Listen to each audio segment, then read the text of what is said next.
ನಮಸ್ಕಾರ. ಕ್ರೈಮ್ ಜಗತ್ತಿನ ಅಸಲಿ ಪುಟಗಳನ್ನ ಖಚಿತ ಮಾಹಿತಿಯೊಂದಿಗೆ ಹೇಳುವ ಕ್ರೈಮ್ ಡೈರಿಗೆ ಸ್ವಾಗತ. ನಾನು ನವಿತಾ ಜೈನ್.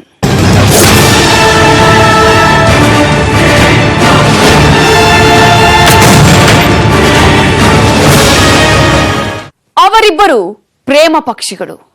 ಪ್ರೀತಿಸಿ ಪೋಷಕರ ವಿರೋಧದ ನಡುವೆಯೂ ಮದುವೆಯಾಗಿದ್ರು. ಮದುವೆಯಾದ 3 ವರ್ಷಕ್ಕೆ ಶುರುವಾಗಿತ್ತು ಸಂಸಾರದಲ್ಲಿ ಅಪಸ್ವರ. ಗಂಡನ ಕಾಟಕ್ಕೆ ಬೇಸತ್ತು ಹೋಗಿದ್ದ ಆಕೆ ಮಾಡಿದ್ದೇನು ಗೊತ್ತಾ? ಹಾಸನದಲ್ಲಿ ನಡೆದ ಆ ಭೀಕರ ಹತ್ಯೆಯ ಪಿನ್ ಟು ಪಿನ್ ಮಾಹಿತಿ ಇವತ್ತಿನ ಕ್ರೈಮ್ ಡೈರಿಯಲ್ಲಿ. ಡಬಲ್ ಮರ್ಡರ್ ನೋಡಿ ಬೆಚ್ಚಿ ಬಿದ್ರು ಹಾಸನ ಜನ.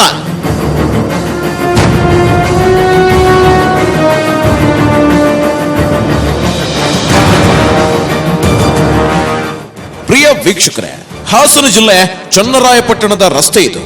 ಜನವರಿ 30ರ ಬುಧವಾರ ಆ ರಸ್ತೆಯಲ್ಲಿ ಜನಜಂಗುಳಿಯೇ ಸೇರಿತ್ತು.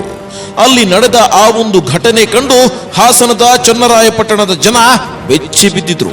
ಯಾಕಂದ್ರೆ ಅಲ್ಲಿ ನಡೆದಿತ್ತು ಭಯಾನಕ ಅಟ್ಯಾಕ್.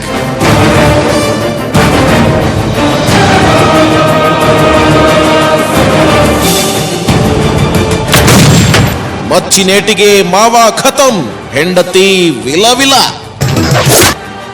ಎಸ್, ಮಚ್ಚಿನೇಟಿಗೆ ಅಲ್ಲಿ ವಿಲವಿಲ ಅಂತ ಒದ್ದಾಡ್ತಿದ್ಲು ಆ ಮಹಿಳೆ. ಪಕ್ಕದಲ್ಲೇ ಮತ್ತೊಬ್ಬನ ಮೇಲೆ ನಡೆದ ಮಾರಣಾಂತಿಕ ಹಲ್ಲೆಗೆ ಆತನ ಪ್ರಾಣ ಪಕ್ಷಿ ಕ್ಷಣಾರ್ಧದಲ್ಲೇ ಹಾರಿ ಹೋಗಿತ್ತು. ಅಷ್ಟಕ್ಕೂ ಈ ಮರ್ಡರ್ಗೆ ಕಾರಣ ಏನು ಅಂತ ಹೇಳ್ತೀನಿ ಕೇಳಿ. ಈ ಘಟನೆ ನಡೆಯೋದಕ್ಕೂ ಮುನ್ನ ಇದೇ ರಸ್ತೆಯಲ್ಲಿ ಬಂದಿತ್ತು ಒಂದು ಬೈಕ್. ಆ ಬೈಕ್ ನಲ್ಲಿ ಇದ್ದಿದ್ದು ಈಗ ಮಾರಣಾಂತಿಕ ಹಲ್ಲೆ ನಡೆದು ಹೀಗೆ ಬಿದ್ದಿರುವ ಇವರಿಬ್ಬರೇ. ಹೌದು, ಇದೇ ರಸ್ತೆಯಲ್ಲಿ ಬಂದ ಬೈಕ್ ನಿಧಾನವಾಗಿ ವಕೀಲರ ಕಚೇರಿ ಮುಂದೆ ನಿಂತಿತ್ತು.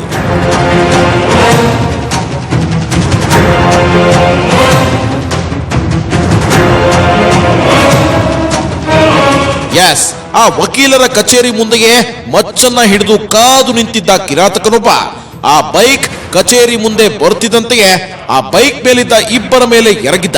ಮಚ್ಚನ್ನ ಮನಸೋ ಇಚ್ಛೆ ಬೀಸಿದ ರಭಸಕ್ಕೆ ನೆಲಕ್ಕುರುಳಿದ್ರು ಇಬ್ಬರು. ಕೈನಲ್ಲಿದ್ದ ಮಚ್ಚಿಂದ ಇಬ್ಬರನ್ನ ಕುರಿ ಕಡಿಯೋ ಹಾಗೆ ಕೊಚ್ಚಿ ಹಾಕಿದ್ದ. ನಂತರ ದೂರದಲ್ಲೇ ನಿಲ್ಲಿಸಿದ್ದ ಬೈಕ್ ಅನ್ನ ಏರಿ ಆ ಕಿರಾತಕ ಅಲ್ಲಿಂದ ಎಸ್ಕೇಪ್ ಆಗಿದ್ದ.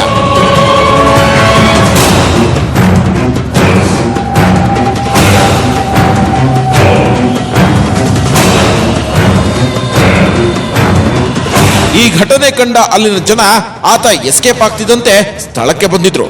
ಆದ್ರೆ ಆ ಸಂದರ್ಭದಲ್ಲೇ ನಡು ವಯಸ್ಸಿನ ವ್ಯಕ್ತಿಯೊಬ್ಬ ಕ್ಷಣ ಮಾತ್ರದಲ್ಲೇ ಆತನ ಪ್ರಾಣ ಪಕ್ಷಿ ಹಾರಿ ಹೋಗಿತ್ತು.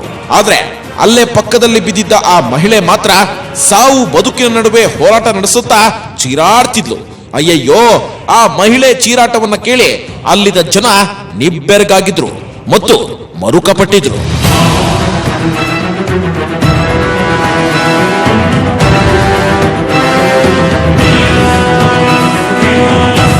ಚೀರಾಡ್ತಿದ್ದ ಆ ಮಹಿಳೆಯನ್ನ ಕಾಪಾಡೋದಕ್ಕೆ ಸಾರ್ವಜನಿಕರು ಮುಂದೆ ಬಂದಿರಲಿಲ್ಲ.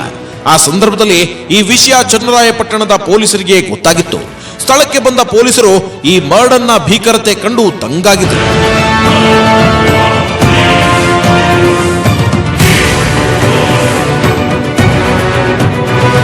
ಆದ್ರೆ ರಸ್ತೆಯಲ್ಲೇ ಬಿದ್ದು ನರಳಾಡುತ್ತಿದ್ದ ಆ ಮಹಿಳೆಯನ್ನ ಪೊಲೀಸರು ಕೂಡಲೇ ತಮ್ಮ ಜೀಪಿನಲ್ಲಿ ಹಾಕೊಂಡು ಆಸ್ಪತ್ರೆ ಕಡೆಗೆ ಹೊರಟೇ ಬಿಟ್ರು.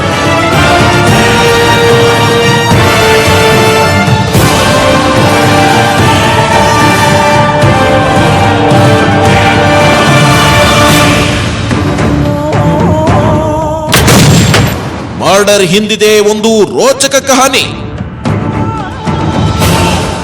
ಎಸ್, ಕೊಲೆಯಾದ ವ್ಯಕ್ತಿ ಯಾರು? ಸಾವು ಬದುಕಿನ ಮಧ್ಯೆ ಹೋರಾಡ್ತಿದ್ದ ಆ ಮಹಿಳೆ ಯಾರು? ಅಷ್ಟಕ್ಕೂ ಇಷ್ಟೊಂದು ಭೀಕರವಾಗಿ ಹಲ್ಲೆ ಮಾಡೋದಕ್ಕೆ ಏನ್ ಕಾರಣ ಅನ್ನೋದು ಆ ಕ್ಷಣಕ್ಕೆ ಗೊತ್ತಾಗಿರ್ಲಿಲ್ಲ.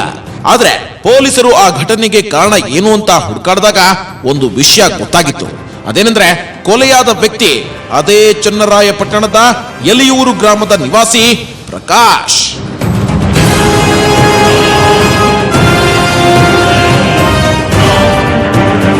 ಅಷ್ಟಕ್ಕೂ ಸಾವು ಬದುಕಿನ ಮಧ್ಯೆ ಹೋರಾಡ್ತಿದ್ದ ಈಕೆಯ ಹೆಸರು ದಿವ್ಯಾ. ಸಾವನ್ನಪ್ಪಿದ ಪ್ರಕಾಶನ ಮಗಳು. ಒಂದಂತೂ ದೃಢವಾಗಿತ್ತು, ಈ ಅಟ್ಯಾಕ್ ಬೇರೆ ಯಾರೋ ಮಾಡಲು ಸಾಧ್ಯನೇ ಇಲ್ಲ. ಯಾರೋ ಇವರ ಪರಿಚಿತರೇ ಈ ಕೃತ್ಯವನ್ನ ಎಸಗಿರಬೇಕು. ಏನಾದ್ರೂ ಆಸ್ತಿ ವಿವಾದನ ಅಥವಾ ಹಳೆ ದ್ವೇಷಕ್ಕೆ ಈ ಕೊಲೆ ನಡೀತಾ ಅನ್ನೋದನ್ನ ಪೊಲೀಸರು ಇನ್ವೆಸ್ಟಿಗೇಷನ್ ಮಾಡ್ತಾರೆ. ಆಗ ಬಯಲಾಗಿತ್ತು ನೋಡಿ, ಈ ಭೀಕರ ಅಟ್ಯಾಕ್ ಮಾಡಿದ್ದು ಬೇರೆ ಯಾರು ಅಲ್ಲ, ದಿವ್ಯಾಳ ಗಂಡ ನಂದೀಶ.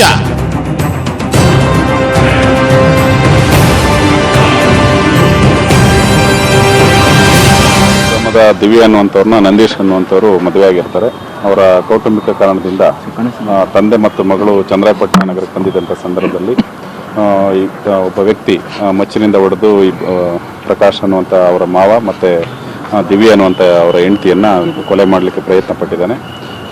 ಸ್ಥಳದಲ್ಲೇ ಪ್ರಕಾಶ್ ಅನ್ನುವಂಥವ್ರು ಮರಣ ಹೊಂದಿರ್ತಾರೆ. ದಿವ್ಯಾ ಅನ್ನುವಂಥ ಅವರ ಹೆಂಡತಿಯನ್ನು ಈಗ ಜನಪ್ರಿಯ ಹಾಸ್ಪಿಟಲ್ನಲ್ಲಿ ಅಡ್ಮಿಟ್ ಮಾಡಿದ್ದಾರೆ. ಚಿಕಿತ್ಸೆ ನಡೀತಾ ಇದೆ. ಅವರ ಕೌಟುಂಬಿಕ ಕಾರಣದಿಂದ ಈ ಒಂದು ಕೃತ್ಯವನ್ನು ಮಾಡಿರ್ಬೋದು ಅಂತೇಳಿ ಕಂಡು ಬಂದಿದೆ.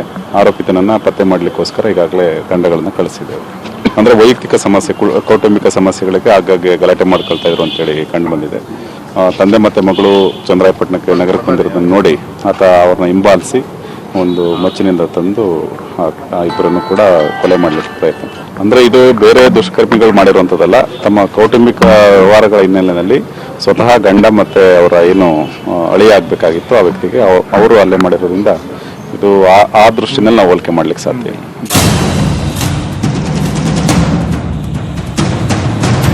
ಎಸ್, ಪೊಲೀಸರು ಹೇಳೋ ಪ್ರಕಾರ ಇದು ಕೌಟುಂಬಿಕ ಕಲಹದಿಂದ ನಡೆದಿರೋ ಘಟನೆ ಅಂತ.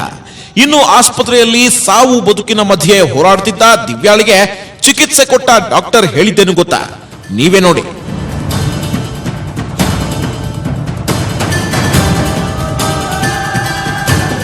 ನಮ್ಮ ಜನಪ್ರಿಯ ಆಸ್ಪತ್ರೆಗೆ ದಿವ್ಯಾ ಎಂಬವರು ಚಂದ್ರಪಟ್ಟಣದ ಸರ್ಕಾರಿ ಆಸ್ಪತ್ರೆಗೆ ಬಂದಿದ್ದರು. ಅವರು ಬಂದಾಗ ತುಂಬ ಸೀರಿಯಸ್ ಆಗಿತ್ತು. ಅವರಿಗೆ ಉಸಿರಾಡೋಕ್ಕೆ ತುಂಬ ತೊಂದರೆ ಆಗ್ತಾಯಿತ್ತು, ಉಸಿರಾಡೋಕ್ಕೆ ಆಗ್ತಾ ಇರಲಿಲ್ಲ. ಎರಡನೇದಾಗಿ BP ತುಂಬ ಕಡಿಮೆ ಇತ್ತು. ನಾವು ಏನಿದೆ ನಾವು ಈ ಥರ ನೋಡುವಾಗ BP ಯಾವುದೇ ರೆಕಾರ್ಡ್ ಆಗ್ತಾ ಇರಲಿಲ್ಲ. ಕಂಪ್ಯೂಟರ್ ನೋಡುವಾಗ ಮಾತ್ರ ಅದು ರೆಕಾರ್ಡ್ ಆಗ್ತಾ ಇತ್ತು. ಇನ್ನು ನಾವು ಡ್ರೆಸ್ಸಿಂಗ್ ಎಲ್ಲ ಓಪನ್ ಮಾಡಿ ನೋಡಿದಾಗ ಅದು ತುಂಬ ತೀವ್ರವಾಗಿ ಆಳವಾಗಿ ಮುಖ ಮತ್ತು ತಲೆ ಮತ್ತು ಕತ್ತಿನ ಹಿಂಭಾಗ ಆಳವಾದ ಉದ್ದಕ್ಕೂ ಗಾಯ ಆಗಿತ್ತು. ಆ ಗಾಯ ಏನಂದರೆ ಮುಖದ ಎದುರುಗಡೆಯಿಂದ ಹಿಡಿದ್ಬಿಟ್ಟು ಹಿಂದ್ಗಡೆ ತಲೆ ಹಿಂದ್ಗಡೆವರೆಗೆ ಒಂದು ಗಾಯ, ಇನ್ನೊಂದು ಇಲ್ಲಿ ಕತ್ತಿನಿಂದ ಇಲ್ಲಿ ಬಿಟ್ಟು ಇಲ್ಲಿ. ಅದು ಎಷ್ಟು ಆಳವಾಗಿದೆ ಏನಾಗಿದೆ ಅಂತೇಳಿ ನಾವು ಅದನ್ನು ಓಪನ್ ಮಾಡಿ ಆಮೇಲೆ ಸ್ಕ್ಯಾನಿಂಗ್ ಮಾಡಿ ನೋಡಬೇಕಾಗುತ್ತೆ. ಯಾವುದಕ್ಕೂ ಪ್ರೆಸೆಂಟ್ ಕಂಡೀಷನ್ ಅವರಿಗೆ 95% ಜೀವಕ್ಕೆ ಅಪಾಯ ಇದೆ. ಯಾಕೆಂದರೆ ಬಂದ ತಕ್ಷಣ ನಾವು ಅವರಿಗೆ ಗ್ಲುಕೋಸ್ ಹಾಕಿ ಅವರಿಗೆ ರಕ್ತ ಕೊಟ್ಟು ಯಾವುದೇ ಚಿಕಿತ್ಸೆ ಏನು ಕೊಟ್ಟಿದ್ವಿ ಅದು ಎಷ್ಟು ಕೊಟ್ಟರು ಕೂಡ ಅವರಿಗೆ BP ಪಿಕಪ್ ಆಗ್ತಾ ಇಲ್ಲ. ಅಂದರೆ ಒಳಗಡೆ ಆಳವಾಗಿ ನರಗಳು ಎಲ್ಲ ಕಟ್ಟಾಗಿ ರಕ್ತನಾಳು ಕಟ್ಟಾಗಿ ರಕ್ತಸ್ರಾವ ಆಗ್ತಾ ಇರ್ಬೋದು ಅಂತೇಳಿ ನಾವು ಯಾವುದಕ್ಕೂ ಮೊದಲನೇ ಹಂತವಾಗಿ ಏನು ಪ್ರಥಮವಾಗಿ ಏನೇನು ಬೇಕು ಮಾಡಿದೆ, ನೆಕ್ಸ್ಟ್ ಚಿಕಿತ್ಸೆ ಏನಿದೆ ಸ್ಕ್ಯಾನಿಂಗ್ ಮಾಡಿ ನೋಡಬೇಕಾಗುತ್ತೆ.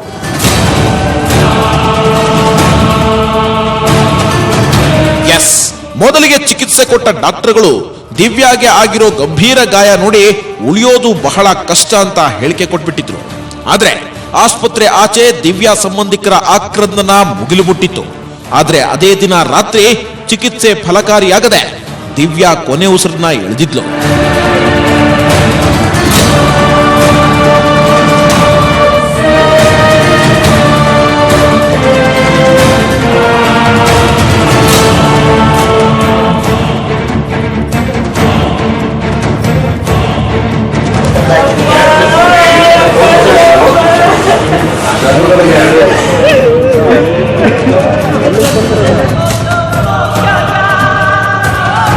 ಎಸ್, ನಂದೀಶ ಎಂಬ ಕಿರಾತಕನೊಬ್ಬ ತನ್ನ ಕೈ ಹಿಡಿದ ಹೆಂಡತಿಯನ್ನ ಮತ್ತು ಹೆಣ್ಣು ಕೊಟ್ಟ ಮಾವನನ್ನೇ ನಡು ರಸ್ತೆಯಲ್ಲಿ ಕೊಚ್ಚಿ ಕೊಲೆ ಮಾಡಿದ್ದ. ಅಷ್ಟಕ್ಕೂ ಈ ನಂದೀಶ ತನ್ನ ಹೆಂಡತಿ ಮತ್ತು ಮಾವನನ್ನ ಕೊಲೆ ಮಾಡೋದಕ್ಕೆ ಏನ್ ಕಾರಣ ಅನ್ನೋದನ್ನ ಹೇಳೋ ಮೊದಲು ಈ ನಂದೀಶನ ಬಗ್ಗೆ ನಿಮಗೆ ಹೇಳಲೇಬೇಕು. ಈತ ಎಂತ ವ್ಯಕ್ತಿ ಅಂತ ನಿಮಗೆ ತಿಳಿಸಲೇಬೇಕು.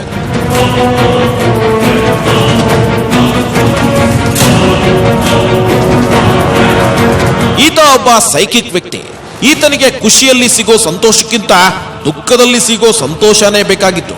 ಚಿಕ್ಕ ವಯಸ್ಸಿನಿಂದಲೂ ಪುಂಡ ಪೋಖರಿ ಅಂತಿದ್ದ ಈ ನಂದೀಶನಿಗೆ ಸಿನಿಮಾಗಳಲ್ಲಿ ಹೀರೋಗಳಿಗಿಂತ ವಿಲನ್ಗಳೇ ಇಷ್ಟವಾಗ್ತಿದ್ರಂತೆ. ವಿಲನ್ಗಳು ಕೊಡೋ ಚಿತ್ರ ಹಿಂಸೆಯನ್ನ ಕಂಡು ಆನಂದ ಪಡ್ತಿದ್ದಂತೆ ಈ ಸೈಕೋ ನಂದೀಶ. ಎಸ್, ಹೀಗೆ 8 ವರ್ಷಗಳ ಹಿಂದೆ ಈ ದಿವ್ಯಾ ಅನ್ನೋ ಹುಡುಗಿಯ ಹಿಂದೆ ಬಿದ್ದು Divya I love you must love me ಅಂತ ಹಿಂದೆ ಬಿದ್ದಿದ್ದಂತೆ ಈ ಸೈಕೋಪಾತ್. ಆದ್ರೆ ಈ ದಿವ್ಯಾಗೆ ಗೊತ್ತಿರ್ಲಿಲ್ಲ ಇವನೊಬ್ಬ ಸೈಕೋಪಾತ್ ಅನ್ನೋದು. ದುರಾದೃಷ್ಟವೋ ಏನೋ ಇವನ ಪ್ರೇಮಕ್ಕೆ ಮನಸೋತಿದ್ಲು ದಿವ್ಯಾ. ಆದ್ರೆ ಇವರಿಬ್ಬರ ಪ್ರೇಮಕ್ಕೆ ರೆಡ್ ಸಿಗ್ನಲ್ ಕೊಟ್ಟಿದ್ರು ದಿವ್ಯಾ ಪೋಷಕರು. ಬೇಡಮ್ಮ, ಆತನ ಸಹವಾಸ ಬೇಡ, ನೀನು ಆತನನ್ನ ಮದುವೆ ಆದ್ರೆ ಜೀವನ ಪೂರ್ತಿ ಕಣ್ಣೀರಲ್ಲಿ ಕೈ ತೊಳೆಯಬೇಕಾಗುತ್ತೆ ಅಂತ ಕೂಡ ಭವಿಷ್ಯ ನುಡಿದೇ ಬಿಟ್ಟಿದ್ರು ದಿವ್ಯಾ ಪೋಷಕರು.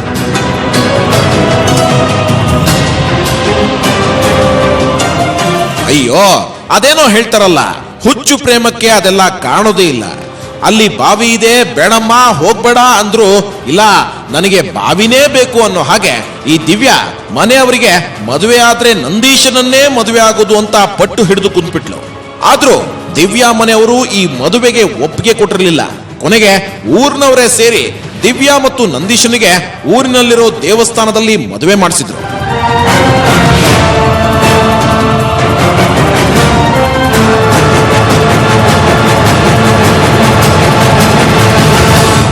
ಮನೆಯವರ ವಿರೋಧದ ನಡುವೆಯೂ ನಂದೀಶನ ಕೈ ಹಿಡಿದಿದ್ಲು ದಿವ್ಯಾ.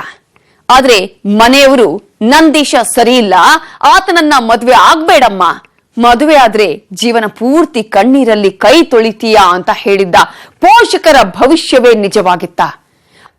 ಊರಿನವರ ಸಹಾಯದಿಂದ ಸೈಕೋ ನಂದೀಶ್ ದಿವ್ಯಾಳನ್ನ ಮದುವೆಯಾಗಿದ್ದ. ಅಪ್ಪ ಅಮ್ಮನ ಮಾತಿಗಿಂತ ಈ ದಿವ್ಯಾಗೆ ನಂದೀಶ್ ಸಂಘವೇ ಬಹಳ ಮುಖ್ಯವಾಗಿತ್ತು. ಮದುವೆ ಏನೋ ಗ್ರಾಮಸ್ಥರ ಸಮಕ್ಷಮದಲ್ಲಿ ನಡೆದು ಹೋಗಿತ್ತು. ಆದ್ರೆ ಈ ನಂದೀಶ್ನನ್ನೇ ನಂಬಿ ಬಂದ ದಿವ್ಯಾಳ ಸಾಂಸಾರಿಕ ಜೀವನ ಮಾತ್ರ ಸುಖಕರವಾಗಿತ್ತ. ಎಲ್ಲಿದೆ ನೋಡಿ ಅದರ ಮುಂದುವರೆದ ಭಾಗ.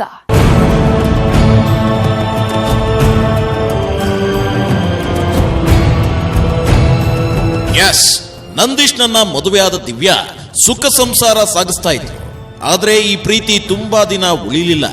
ಮದುವೆಯಾಗಿ 3 ವರ್ಷ ಚೆನ್ನಾಗಿದ್ದ ಸಂಸಾರದಲ್ಲಿ ಸಣ್ಣನೆಯ ಬಿರುಗಾಳಿ ಎದ್ದಿತ್ತು. ಈ ನಂದೀಶ್ ಹೇಳ್ಕೊಳ್ಳೋ ಶ್ರೀಮಂತನಲ್ಲದಿದ್ರು ಆತನ ಹೆಸರಲ್ಲಿದ್ದ 6-7 ಎಕರೆ ಜಮೀನಲ್ಲೇ ಸುಖವಾಗಿ ಇರಬಹುದಾಗಿತ್ತು. ಇನ್ನು ಈ ನಂದೀಶ್ ರಾಜಕೀಯವಾಗಿಯೂ ಹೆಸರನ್ನ ಸಂಪಾದನೆ ಮಾಡ್ತಾನೆ. ಇನ್ನು ಊರಿನಲ್ಲಿರೋ ಸಹಕಾರ ಸಂಘದ ಡೈರೆಕ್ಟರ್ ಕೂಡ ಆಗಿದ್ದಂತೆ ಈ ನಂದೀಶ.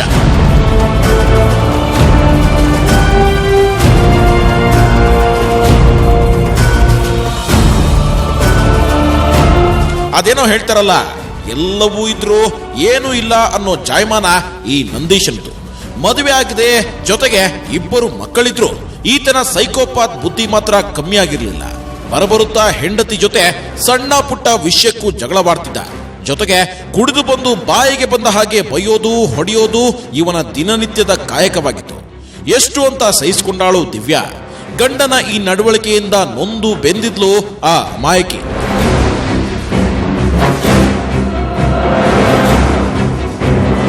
ಎಸ್, ಈತನ ಕಾಟ ಎಷ್ಟಿತ್ತು ಅಂದ್ರೆ, ಕುಡಿದು ಬಂದು ಮನೆಯಲ್ಲಿ ಗಲಾಟೆ ಮಾಡಿದ್ದಲ್ಲದೆ ಕುಡಿಯೋದಕ್ಕೆ ಹಣವನ್ನ ನಿನ್ನ ತವ್ರ ಮನೆಯಿಂದ ತಗೊಂಡ್ ಬಾ ಅಂತಿದ್ದಂತೆ ಈ ಪಾಪಿ.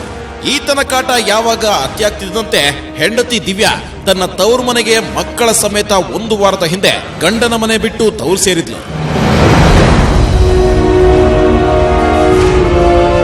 ಎಸ್, ಈ ನಂದೀಶನ ಕಾಟ ತಾಳಲಾರದೆ ತವ್ರ ಮನೆ ಸೇರಿದ್ಲು ದಿವ್ಯಾ. ಆದ್ರೆ ಈ ಕಿರಾತಕ ಆಕೆಯನ್ನ ಅಲ್ಲಿಗೂ ಬಂದು ಕಾಟ ಕೊಡೋದಕ್ಕೆ ಶುರು ಮಾಡಿದ್ದ. ಹಾಗೂ ನನಗೆ ಡೈವರ್ಸ್ ಕೊಡು ಅಂತ ಕೂಡ ಕೇಳಿದ್ದಂತೆ. ಇನ್ನು ಮುಂದುವರೆದಂತೆ ದಿವ್ಯಾಳನ್ನೇ ಮುಗಿಸ್ಬಿಡ್ಬೇಕು ಅಂತ ಸೀಮೆ ಎಣ್ಣೆ ತಂದು ದಿವ್ಯಾ ಮೈ ಮೇಲೆ ಸುರಿದಿದ್ದಂತೆ ಈ ಪಾಪಿ ಪತಿರಾಯ. ಅಲ್ಲಿಯವರೆಗೂ ಈ ದಿವ್ಯಾ ಇವತ್ತು ಸರಿ ಹೋಗ್ತಾರೆ, ನಾಳೆ ಸರಿ ಹೋಗ್ಬೋದು ಅಂತಿದ್ದ ದಿವ್ಯಾಳ ತಾಳ್ಮೆಯ ಕಟ್ಟೆ ಹೊಡೆದಿತ್ತು. ತನ್ನ ಅಪ್ಪನ ಬಳಿ ಬಂದು, ನಡೆಯಪ್ಪ, ನಾನು ಅವನಿಂದ ದೂರವಾಗೋದಕ್ಕೆ ನಿರ್ಧಾರ ಮಾಡಿದ್ದೀನಿ, ಡೈವರ್ಸ್ ಕೊಡ್ತೀನಿ ಅಂತ ಹೇಳೇ ಬಿಟ್ಟಿದ್ಲು. ಅದರಂತೆ ಈ ನಂದೀಶನಿಗೆ ಈ ವಿಷಯ ಗೊತ್ತಾದ್ರೆ ಏನ್ ಮಾಡ್ತಾನೋ ಸೈಕೋ ಅಂತ ತಿಳಿದಿದ್ದ ಈ ದಿವ್ಯಾ ಅಪ್ಪ ಪ್ರಕಾಶ್. ಅದರಂತೆ ಯಾರಿಗೂ ತಿಳಿಯದಂತೆ ಜನವರಿ 30ರಂದು ಮಗಳನ್ನ ಗಾಡಿಯಲ್ಲಿ ಕೂರಿಸಿಕೊಂಡು ಹಾಸನ ಜಿಲ್ಲೆಯ ಚನ್ನರಾಯಪಟ್ಟಣದ ವಿಜಯ ಬ್ಯಾಂಕ್ ಬಳಿ ಇರೋ ಲಾಯರ್ ಕಚೇರಿಯ ಬಳಿ ತೆರಳಿದ್ರು.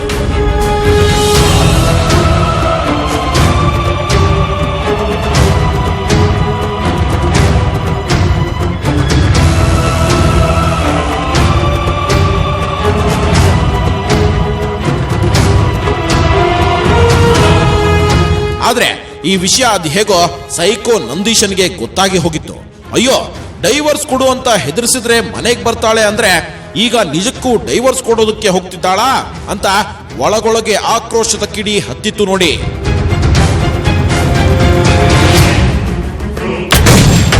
ಕೈ ಹಿಡಿದ ಹೆಂಡತಿಯನ್ನೇ ಮುಗ್ಸೋಕೆ ಹೊರಟ ಪತಿರಾಯ. ಎಣ್ಣೆಯ ಮತ್ತು ಹೆಂಡತಿ ಮಾವನಿಗೆ ತಂದಿತ್ತು ಕುತ್ತು. ಎಸ್, ಯಾವಾಗ ಇವರು ಲಾಯರ್ ಬಳಿ ಹೋಗ್ತಿದ್ದಾರೆ ಅನ್ನೋ ವಿಷಯ ಈ ನಂದೀಶನಿಗೆ ಗೊತ್ತಾಯ್ತು. ನೇರವಾಗಿ ಬಾರ್ಗೆ ಹೋಗಿ ಕಂಠಪೂರ್ತಿ ಕುಡಿದಿದ್ದ. ಎಣ್ಣೆಯ ಮತ್ತು ತಲೆಗೆ ಏರ್ತಿದ್ದಂತೆ ಮನೆಗೆ ಬಂದವನೇ ಮನೆಯಲ್ಲಿದ್ದ ಮಚ್ಚನ್ನ ಎತ್ಕೊಂಡು ಗಾಡಿ ಏರಿ ಚನ್ನರಾಯಪಟ್ಟಣದ ವಿಜಯ ಬ್ಯಾಂಕ್ ಬಳಿ ಇರೋ ಲಾಯರ್ ಕಚೇರಿ ಬಳಿ ಹೊರಟೇ ಬಿಟ್ಟಿದ್ದ. ಎಸ್, ಎಣ್ಣೆಯ ಮತ್ತು ಆತನಲ್ಲೊಬ್ಬ ವ್ಯಾಘ್ರ ಹೊರಬರುವಂತೆ ಮಾಡಿತ್ತು. ತನ್ನ ಹೆಂಡತಿ ಮತ್ತು ಮಾವನಿಗೆ ಒಂದು ಗತಿ ಕಾಣಿಸಲೇಬೇಕು ಅಂತ ಮಚ್ಚನ್ನ ಗಾಡಿಯಲ್ಲಿ ಇಟ್ಟುಕೊಂಡವನೇ ಚನ್ನರಾಯಪಟ್ಟಣದ ವಿಜಯ ಬ್ಯಾಂಕ್ ಬಳಿ ಇರುವ ಲಾಯರ್ ಕಚೇರಿಯತ್ತ ಹೊರಟೇ ಬಿಟ್ಟಿದ್ದ ಪಾಪಿ ನಂದೀಶ. ಮುಂದೇನಾಯ್ತು ಗೊತ್ತಾ? ಈ ನಂದೀಶ ಮಾಡಿದ ಕುಕೃತ್ಯಕ್ಕೆ ಇಡೀ ಊರಿನ ಜನರೇ ತಲೆ ತಗ್ಗಿಸುವಂತಾಗಿದೆ.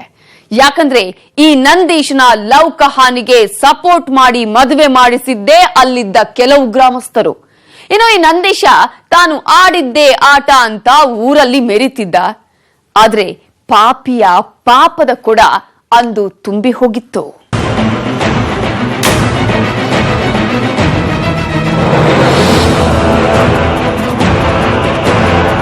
ಎಸ್, ಸಂಜೆ ವೇಳೆಗೆ ವಕೀಲರನ್ನ ಭೇಟಿಯಾಗಿ ಅಲ್ಲಿಂದ ಕೆಳಗಿಳಿದು ಬಂದು ಬೈಕ್ ಹತ್ತಬೇಕು ಅನ್ನುವಷ್ಟರಲ್ಲೇ ಹಿಂಬದಿಯಿಂದ ಬಂದಿದ್ದ ಪಾಪಿ ಅಳಿಯ ನಂದೀಶ ಎಣ್ಣೆಯ ಮತ್ತಲ್ಲಿ ನಡೆಸಿದ ಭೀಕರ ದಾಳಿಗೆ ಅಪ್ಪ ಮಗಳಿಬ್ಬರು ಕುಸಿದು ಬಿದ್ದಿದ್ದರು.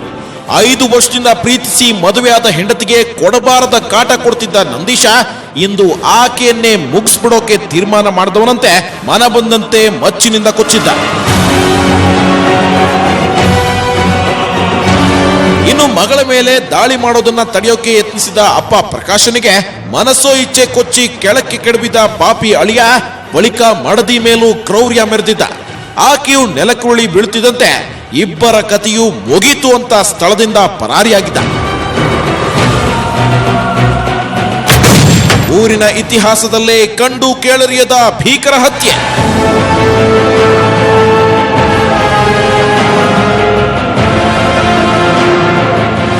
ಎಸ್, ಈ ಘೋರ ಕೃತ್ಯದಿಂದ ಊರಿಗೆ ಊರೇ ಬೆಚ್ಚಿ ಬಿದ್ದಿದೆ. ದಿವ್ಯಾಳನ್ನ ಪ್ರೀತಿಸಿ ಕರೆದೊಯ್ದು ಊರಿನ ಕೆಲವರ ನೆರವಿನಿಂದ ಮದುವೆ ಆಗಿದ್ದ ನಂದೀಶ ಮೊದಲ 3 ವರ್ಷ ಚೆನ್ನಾಗಿಯೇ ಸಂಸಾರ ಮಾಡಿದ್ದ. ಹರಿಪ್ರಿಯಾ ಮತ್ತು ಪ್ರೇಮಗೌಡ ಅಂತ ಇಬ್ಬರು ಮುದ್ದಾದ ಮಕ್ಕಳಿದ್ರು. ಆದ್ರೆ ತನಗಿದ್ದ ಭೂಮಿಯಲ್ಲಿ ಸರಿಯಾಗಿ ದುಡಿದು ತಿನ್ನದ ನಂದೀಶ ಊರಲ್ಲಿ ತಾನಾಡಿದ್ದೇ ಆಟ ಎಂದ್ಕೊಂಡು ಮೆರೀತಿದ್ದ. ಸಿಕ್ಕವರ ಜೊತೆ ಜಗಳ ಮಾಡೋದು, ಕಂಠಪೂರ್ತಿ ಕುಡಿದು ಎಲ್ಲಂದ್ರಲ್ಲಿ ಬೀಳೋದು. ಥು, ನಿಮಗೆಲ್ಲ ಸಂಸಾರ ಮಕ್ಕಳು ಯಾಕ್ರಪ್ಪ? ಇನ್ನು ಈ ಕಿರಾತಕ ಮಚ್ಚಿನಿಂದ ದಾಳಿ ಮಾಡಿದ ಬಳಿಕ ಮಚ್ಚನ್ನ ಅಲ್ಲೇ ಬಿಸಾಡಿ ಪರಾರಿಯಾದ. ಇನ್ನು ತಮ್ಮೂರಿನ ಕೆರೆ ಬಳಿ ಬೈಕ್ ನಿಲ್ಲಿಸಿ ಎಸ್ಕೇಪ್ ಆಗಿದ್ದಾನೆ. ಬೈಕ್ ಮೇಲೆ ಹಗ್ಗವೊಂದು ಸಿಕ್ಕಿದ್ದು ಮಡದಿ ಮಾವನನ್ನ ಕೊಂದು ತಾನು ಆತ್ಮಹತ್ಯೆಗೆ ತೀರ್ಮಾನಿಸಿ ಹಗ್ಗ ತಂದಿದ್ನ ಅನ್ನೋ ಸಂಶಯ ಮೂಡಿದೆ. ಆದ್ರೆ ತಾನು ಪೊಲೀಸರ ಕೈಗೆ ಸಿಕ್ಕಿದ್ರೆ ಉಳಿಗಾಲ ಇಲ್ಲ ಅಂತಾನೋ ಆತ್ಮಹತ್ಯೆ ಏನಾದ್ರೂ ಮಾಡಿಕೊಂಡಿದ್ದಾನ ಅನ್ನೋ ಸಂಶಯ ಪೊಲೀಸರಲ್ಲಿ ಮೂಡಿದೆ. ಆದ್ರೆ ಪೊಲೀಸರು ಈ ನಂದೀಶ್ನನ್ನ ತಲಾಶ್ ಮಾಡ್ತಿದ್ದಾರೆ. ಚನ್ನರಾಯಪಟ್ಟಣ ತಾಲೂಕು ಎಲಿಯೂರು ಗ್ರಾಮದ ನಂದೀಶ್ ಅನ್ನುವಂಥ ವ್ಯಕ್ತಿ ತನ್ನ ಹೆಂಡತಿ ದಿವ್ಯಾ ಅನ್ನುವಂಥವ್ರು ಮತ್ತೆ ಅವರ ಮಾವ ಪ್ರಕಾಶ್ ಅನ್ನುವಂಥವ್ರನ್ನ ನಿನ್ನೆ ದಿವಸ ಮಚ್ಚಿನಿಂದ ಕೊಚ್ಚಿ ಕೊಲೆ ಮಾಡಿರುವಂಥದ್ದು ವರದಿಯಾಗಿದೆ. ಈ ಬಗ್ಗೆ ಆರೋಪಿತನನ್ನ ದಸ್ತಗಿರಿ ಮಾಡಲಿಕ್ಕೋಸ್ಕರ ತಂಡಗಳನ್ನು ನೇಮಕ ಮಾಡಿದ್ದು ದಸ್ತಗಿರಿಗೋಸ್ಕರ ಪ್ರಯತ್ನವನ್ನು ಪಡ್ತಾ ಇದ್ದೇವೆ. ಈ ಸಂದರ್ಭದಲ್ಲಿ ಅವರಿಗೆ ಮನೆಯಲ್ಲಿ ಕೌಟುಂಬಿಕ ಕಾರಣದಿಂದ ಆಗಿಂದಾಗೆ ಕುಡಿದು ಗಲಾಟೆ ಮಾಡುವಂಥದ್ದು ಕಂಡು ಬಂದಿದೆ. ಈ ಬಗ್ಗೆ ಊರಿನ ಹಿರಿಯರೆಲ್ಲ ಸೇರಿ ಪಂಚಾಯಿತಿಯನ್ನು ಮಾಡಿ ಅವರಿಗೆ ಬುದ್ಧಿ ಹೇಳಿದ್ರು ಕೂಡ ಪದೇ ಪದೇ ಕುಡಿದು ಅಭ್ಯಾಸಗೊಳ್ಳುವಂಥ ಈತ ಅವರ ಮೇಲೆ ಹಲ್ಲೆ ಮಾಡಿರುವಂಥದ್ದು ಕಂಡು ಬಂದಿದೆ. ನಿನ್ನೆ ದಿವಸ ಅವರು ಲಾಯರನ್ನು ನೋಡಬೇಕು ಅಂತೇಳಿ ಈ ವಿಚಾರಗಳಲ್ಲಿ ಡೈವರ್ಸ್ನ ತೆಗೆದುಕೊಳ್ಬೇಕು ಅನ್ನುವಂಥ ನಿರ್ಧಾರಕ್ಕೆ ಬಂದಿದ್ರು ಅಂತೇಳಿ ಕಂಡು ಬಂದಿದೆ. ಈ ಸಂಬಂಧ ಧರ್ಮಪ್ಪ ಅನ್ನುವಂಥ ಲಾಯರ್ ಅವ್ರನ್ನ ನೋಡಬೇಕು ಅಂತೇಳಿ ಅವರು ಚನ್ನರಾಯಪಟ್ಟಣ ಟೌನಲ್ಲಿ ಬರ್ತಾ ಇರಬೇಕಾದ್ರೆ ಆ ಸಂದರ್ಭದಲ್ಲಿ ಹಿಂದೆಯಿಂದ ಹೋಗಿ ಅವ್ರ ಮೇಲೆ ಹಲ್ಲೆ ಮಾಡಿ ಈ ಕೊಲೆಯನ್ನು ಮಾಡಿದ್ದಾನೆ ಅಂತೇಳಿ ಕಂಡು ಬಂದಿದೆ.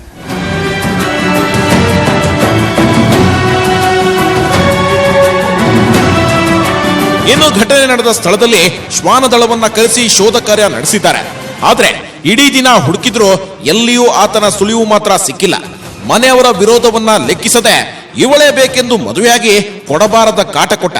ಇದೀಗ ಕೊಚ್ಚಿಕೊಂದ ದುಷ್ಟನನ್ನ ಬಿಡಬೇಡಿ, ಅವನು ಬಂದ್ರೆ ಊರಿಗೆ ಊರೇ ಭಯ ಪಡುತ್ತೆ, ಅವನು ಸಾಯೋವರೆಗೂ ಜೈಲಿನಲ್ಲಿಯೇ ಇರಬೇಕು ಅಂತ ಇಡೀ ಊರಿಗೆ ಊರೇ ಪ್ರತಿಭಟನೆ ಮಾಡ್ತಿದ್ದಾರೆ.